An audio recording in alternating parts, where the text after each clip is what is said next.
Hi friends, నేను మీ షబేజ్ sir. ఈ వీడియోలో ఏపీ అనిమల్ హస్బెండరీ అసిస్టెంట్ సంబంధించినటువంటి మనకి థర్డ్ లిస్ట్కి సంబంధించి మరియు అదేవిధంగా 1, 2 ఏవైతే లిస్టులో రిలీజ్ చేశారో అందులో ఎవరైతే సర్టిఫికేట్ వెరిఫికేషన్కి వెళ్ళొచ్చారో అభ్యర్థులు, ఆ అభ్యర్థులకి కాల్ లెటర్స్, మెసేజెస్ అనేటటువంటివి వాటికి సంబంధించి ఇలా కోర్టు కేసు సంబంధించి ఇలా ఓవరాల్గా ఏహెచ్ఎం మీద ఉన్నటువంటి అన్ని రకాల డౌట్స్ని క్లారిఫై చేయడం కోసం వీడియో చేస్తున్నాను. ఈ వీడియోని ప్రతి ఒక్కరు చివరి వరకు చూడండి. చూసే ప్రతి ఒక్కరు ఒక చిన్న లైక్ చేయండి. మరిన్ని అప్డేట్స్ పొందగలుగుతారు. మరిన్ని మనలాంటి అభ్యర్థులందరికీ వీడియో రీచ్ అవుతుంది. ఓకే, ఫస్ట్ టైం చూసేవారు సబ్స్క్రైబ్ అయితే చేసుకోండి. ఇక రైట్గా మనం టాపిక్లోకి అయితే వెళ్దాం. ఇప్పుడే మనం కాల్ చేయడం జరిగింది 1902 సీఎం కార్యాలయం గారికి. కాల్ చేస్తే అక్కడ ఫోన్ అయితే లిఫ్ట్ చేశారు. మీరు కూడా ఒకసారి చేయండి ప్రతి ఒక్కరూ. ఓకేనా, వాళ్ళు చెప్పినటువంటి ఇన్ఫర్మేషన్ ఏంటంటే సదర్ డిపార్ట్మెంట్ ఏదైతే ఉందో ఆ డిపార్ట్మెంటే కాల్ చేయాలండి. అప్డేట్ అనేది వాళ్ళకి ఇవ్వడం లేదంట. అదేవిధంగా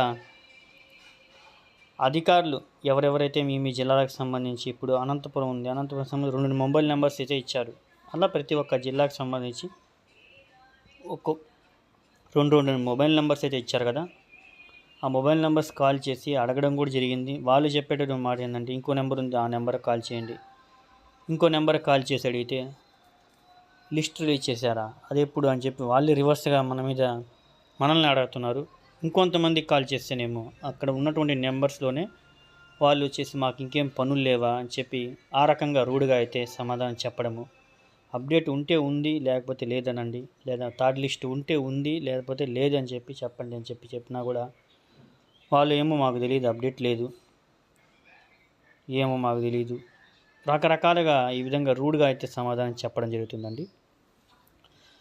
మీరు ఇంకా ఖచ్చితంగా తెలిసాలంటే ఇక్కడ హయ్యర్ అఫీషియల్స్ ఎవరైతే ఉంటారో యానిమల్ హస్బెండరీ పరంగా సీజర్ అప్పలరాజు గారు కానీ, లేకపోతే విజయవాడ నుంచి డైరెక్టర్ ఆఫీస్ అయితే ఉందో అక్కడికైతే వెళ్ళి ఖచ్చితంగా డైరెక్ట్గా ఆఫీసర్స్ని అడగడం ద్వారానే మన ఈ యొక్క ప్రాబ్లం ఏదైతే ఉందో, కాల్ లెటర్స్ ఇంకా రాలేదు, మెసేజెస్ రాలేదు, ఎప్పుడు ఆర్డర్స్ ఇస్తారు, ఎప్పుడు జాబ్లో జాయిన్ అవ్వాలి, దీనికి సంబంధించి మనకు ఒక పక్కా క్లారిటీ అనేది వస్తుంది. ఓకేనా, కాబట్టి అభ్యర్థులంతా విజయవాడ డైరెక్టర్ ఆఫీస్కి ఫోన్ చేసి అడగండి. అర్థమవుతుందా గైస్?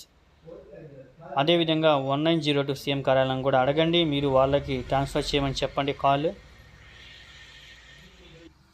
అప్పుడే మనకి ఖచ్చితంగా 100% న్యాయం అయితే జరుగుతుంది. ఓకేనా గైస్? ఇక లేట్ చేశారంటే ఇంక చేసేది ఏమీ లేదు. మరీ ముఖ్యంగా గైస్, ఇంతకీ ఆర్డర్స్ అనేవి ఎప్పుడు ఇస్తారు, మెసేజెస్ ఎప్పుడు చేస్తున్నారు, కాల్ లెటర్ సంబంధించి ఇవన్నీ ఇవ్వడానికి కొంత సమయం అయితే పడుతుందండి. ఎందుకంటే ఇప్పుడు ప్రజెంట్ కోర్టులో కేసు అనేది హియరింగ్ జరుగుతుంది కాబట్టి ఆ విధంగా జరుగుతుంది అలాగా. ఓకేనా, చాలా అభ్యర్థులు ఇప్పటి వరకు వేచి చూసి ఇరిటేషన్ అనేది ఎక్కువ అయిపోతుంది అందరికీ. ఈ కోర్టు కేసు అనేది రావడం జరిగింది కాబట్టి మనకి లేట్ అయింది ప్రాసెస్. లేకపోతే ఈ పార్టీకి అందరూ తమ ఉద్యోగాల్లో ఉండేవారు. కాబట్టి ఇంకా కోర్టు కేసు అతి త్వరలో సాల్వ్ అవుతుంది. తద్వారా ఎవరి ఆర్డర్స్ వాళ్ళకి వచ్చేటటువంటి ఛాన్సెస్ అయితే ఉంటుంది. కాబట్టి కొంచెం వెయిట్ చేయండి కదా, అంతే, ఇంకేం లేదు. ఈ వీడియోని ముందు వరకు షేర్ చేయండి, అభ్యర్థులకు ఈ విషయాన్ని తెలియజేయండి. Thank you so much all of you.